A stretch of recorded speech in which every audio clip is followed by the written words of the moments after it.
yellow.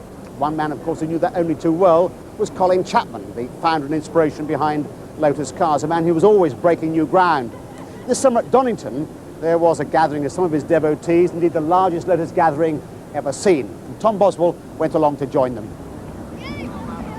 This is the first event ever organised for all marks of Lotus. All 12 of the British Lotus car clubs had a hand in it. It's just a pity the Lotus company itself didn't take part. The weather outside was perfect, not that anything would have put off the 5,000 buffs from all over the world. So what's so special about Lotus? I admired Colin Chapman and I admired his engineering skills, and he had a lot of new innovations in engineering and cars, and they've spread to road cars as well as racing cars. They have got a life of their own, these Lotuses. There are difficulties with them, but nevertheless they're nice eventually to have and own. And they're British, which is good too. The Mark VI was their first production car proper, built in the early 50s. Originally fitted with a modified Ford Consul engine, 110 were built. No residual bits of Chapman's first Austin 7 here, though you can see where that characteristic bullnose comes from. The Mark XIV was a double first, the first fiberglass monocoque construction coupe, and for the first time Chapman gave a car a name, the Elite. This GT was launched at the 1958 Motor Show, the road-going versions being powered by the famous Coventry Climax engine.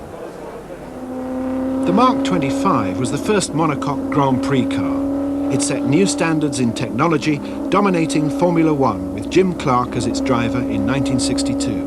And I still say it's the most beautiful Lotus ever. Introduced in 1962, the Mark 26, or Elan, had a new backbone chassis and a 1588cc Ford twin-cam engine. 12,000 were made. The Europa was mid-engined with a Renault power unit. It was a GT sports car for the working classes. Great fun to drive, and it handled well, but very basic, and not all that much power or room inside. The Elan Plus 2 had a bit more room, and though the seats in the back had little real space round them, the car was more practical and opened up more markets for Lotus. Colin Chapman had come a long way since his first cars, and a few of those are still around. This has got to be the highlight of the show. It's the oldest Lotus in existence, the Mark II. The Mark I, as far as anybody knows, doesn't exist anymore. If it does, nobody knows where it is. This was based on an Austin 7 chassis. It's got an Austin gearbox, a Ford engine, and lightweight aluminium bodywork, still the sit-up and beg style of the Austin 7, all built by Colin Chapman, in the days when motor racing for him was still a hobby. The front suspension comes again from a Ford. It's from a Ford Popular. Nigel, a fantastic find. How did you come by it? Funnily enough, I hadn't particularly been looking for it. It just came up in a general discussion with somebody unrelated to Lotus, actually. And obviously I was interested to have a look at it. In fact, I didn't actually see it till last year because it was buried in a shed. But it's no use just admiring your pride and joy. You've got to try it out. Well, did you ever keep all your toys in the box? Or did you play with them, show them to your friends, maybe even letting your best friend have a go? So it's on with the helmets and out onto the racetrack.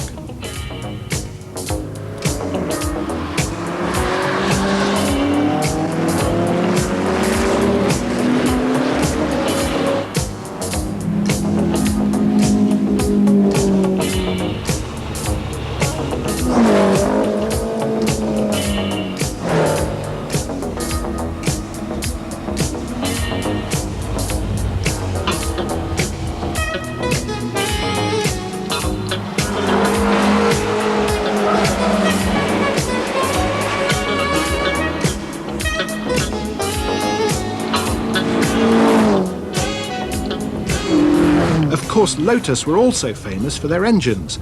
They were used in all sorts of production cars, which were often tuned up to be raced and rallied. The Lotus Cortina was perhaps the best known, with the easily recognisable Lotus logo sat square on top of the engines.